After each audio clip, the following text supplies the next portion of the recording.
As on Saturday, well, it promises to be an interesting edition of the program this morning. It's a rainy Saturday here in Lagos. It promises to be interesting, educative, and informative. I'm your host, Emmanuel Ajayi, and I'll be taking you on the beautiful flight of the program. Okay, I'm not here alone. I'm being joined by my colleague.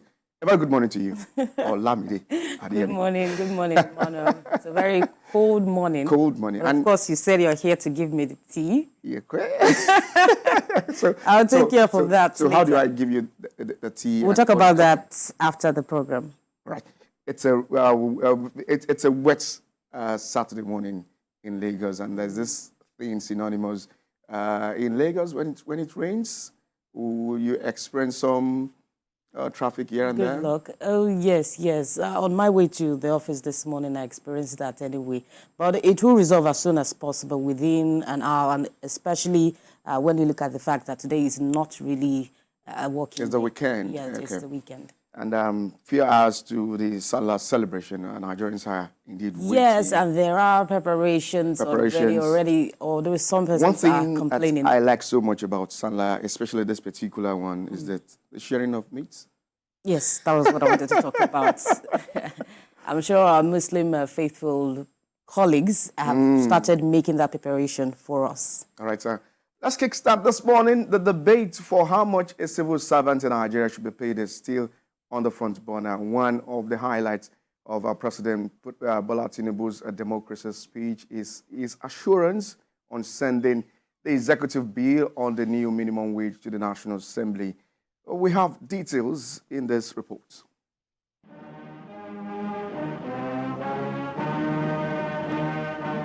In his Democracy Day address, President Bola Tinubu acknowledged the economic challenges facing the nation, assuring Nigerians that his administration is keenly aware of the difficulties they face and is actively implementing reforms to establish a stronger, more resilient foundation for future growth and development. Understand the economic difficulties we face as a nation right now. Our economy has been in desperate need of reform for decades.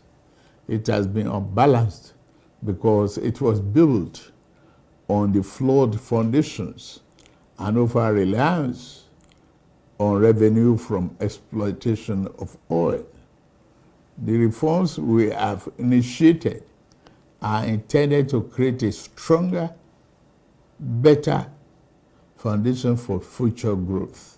Regarding the new national minimum wage, President Tinubu announced that an executive bill encapsulating the agreed-upon provisions will soon be transmitted to the National Assembly for consideration. We have negotiated in good faith and with open arms with organized labor on a new national minimum wage. We shall soon send our executive bill to the National Assembly to enshrine what has been agreed upon as part of our law for the next 5 years or less. President paid tribute to the sacrifices of those who lost their lives in the struggle for true democracy. He recognized the country's 25-year journey into democracy, commending key players and institutions for establishing a tradition of transparent, open and fair elections, as well as peaceful transitions of government. We lost great heroes and heroines along the way.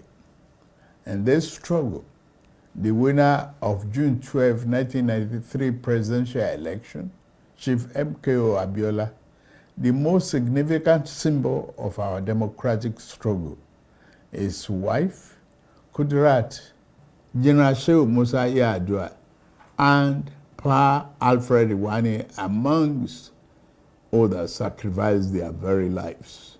President Tinubu emphasized that democracy, despite its complexities and challenges, remains the best form of governance, fostering economic growth, social justice, and human development. Well, and that was the report concerning the June 12 democracy. The Olamide, you had the president there celebrating some heroes that fought for democracy in Nigeria. What do you make of this particular development? Well, the president was also a key figure in that struggle, and that's why he could, if you notice, this is the first time that a sitting president has mentioned a considerable number, especially even acknowledging the role of the press, men of the press at that time. The president also acknowledged some students who led the struggle, especially in the institutions. Definitely. And well, he also highlighted on the minimum wage, which is part of our discussion this morning. Over the past few weeks, the Labour have been having their discussions. And of course, you know that the International Labour Conference also, Labour Organization Conference also ended yesterday, where there were key discussions about the future of labour unions in Nigeria and what inflation and everything, how it has affected some of the activities of the labour union. But there, some persons have argued that the labour unions may or should concentrate some of the agitations to the sub-nationals rather than concentrating on the federal level. That's still on the front burner at this time, talking about whether a particular amount of money to be sent to the National Assembly as the acceptable minimum wage from the federal government. We'll be discussing that on the program this morning. But vis-a-vis, let's look at more issues in that particular speech raised by the president. The president indeed said in his words that I would take on this vital task without fear or favor, and I commit myself to work until we build a Nigeria where no man is oppressed. That's coming from President Bola Tinubu in that particular speech on Democracy Day. What's your take on this?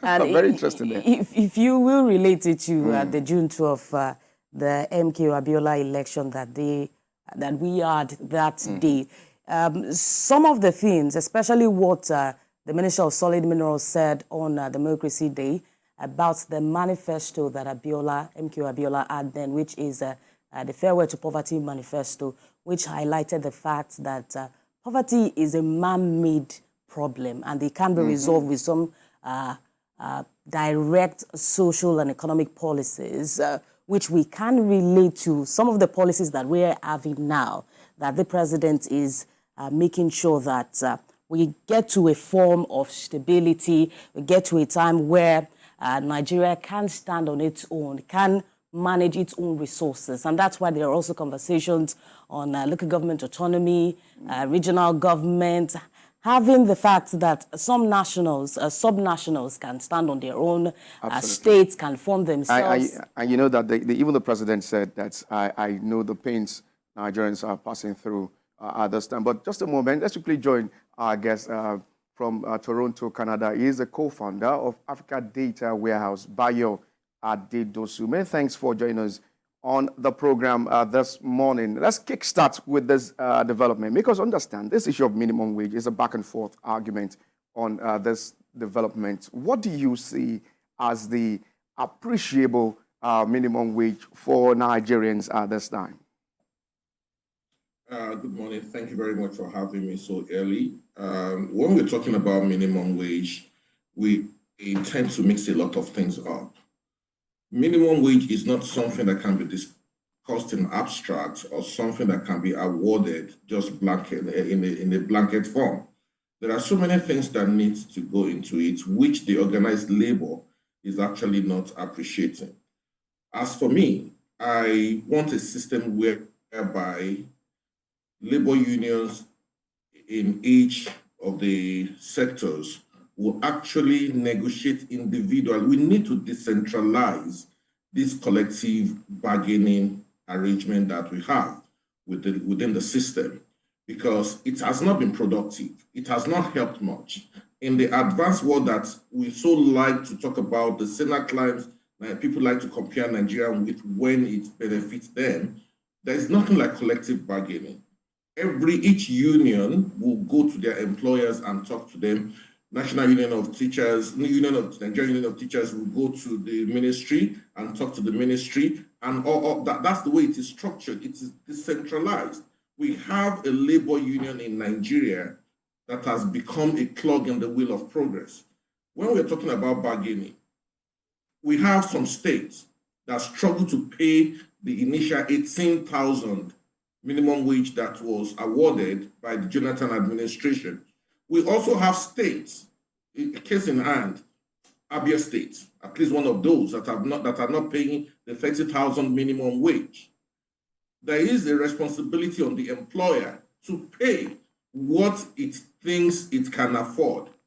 It is not a case of this is what it should be. We all know that the level of inflation in Nigeria does not make sense. And who are the people responsible for inflation? You and I, the middleman that goes to the market, that goes to the growers, to the farmers to buy this product, or even will buy it in bulk and dictate the retail prices. That is one of the reasons for the cost of inflation, because our sector, our economy is an informal economy, and as such, it is prone to manipulation. Until we are able to get that right, what NLC absolutely, Mr. Adedosu. That's why the Senate is also hammering on the fact that the labor union should look beyond the federal level to sort of make some discussions at the subnational level, especially in the area of work. But there are indications that there will be some sanctions when this bill is passed, especially for some states that do not meet up. Considering the fact that some states are yet to meet up as regards the current minimum wage that we have, how realistic is this? Let's get one thing clear. Senate cannot sanction any states because no states report to the National Assembly. Every state reports to its own state House of Assembly because they are the second tier of government, and as such, they are independent, they are autonomous. So I don't see that happening, how the Senate will do that. But the most important thing is the fact that we have a labor union that is organized to be disruptive. And why do I say organized to be disruptive? They are not really.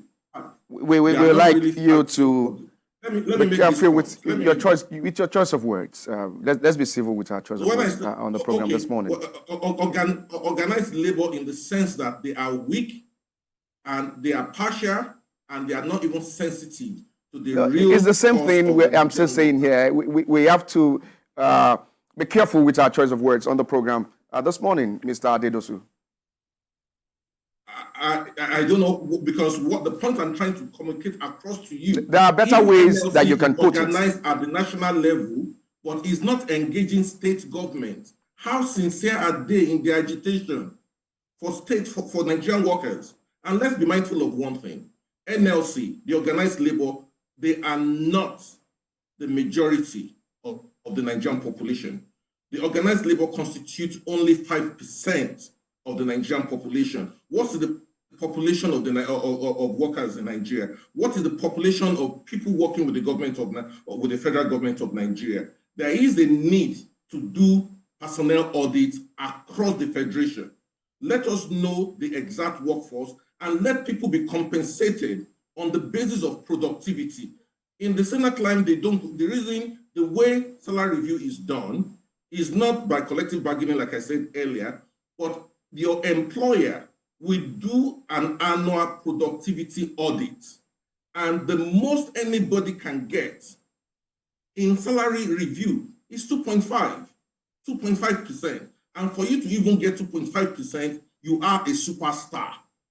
So when people are saying, oh, the minimum wage should be 100,000, the minimum wage should be 200,000, people are confusing minimum wage with a living wage. Living wage does not exist. Because when you're saying, oh, how can somebody with a family of 6, the wife, the husband, and 4 kids, please, your salary is not a reflection of the family size.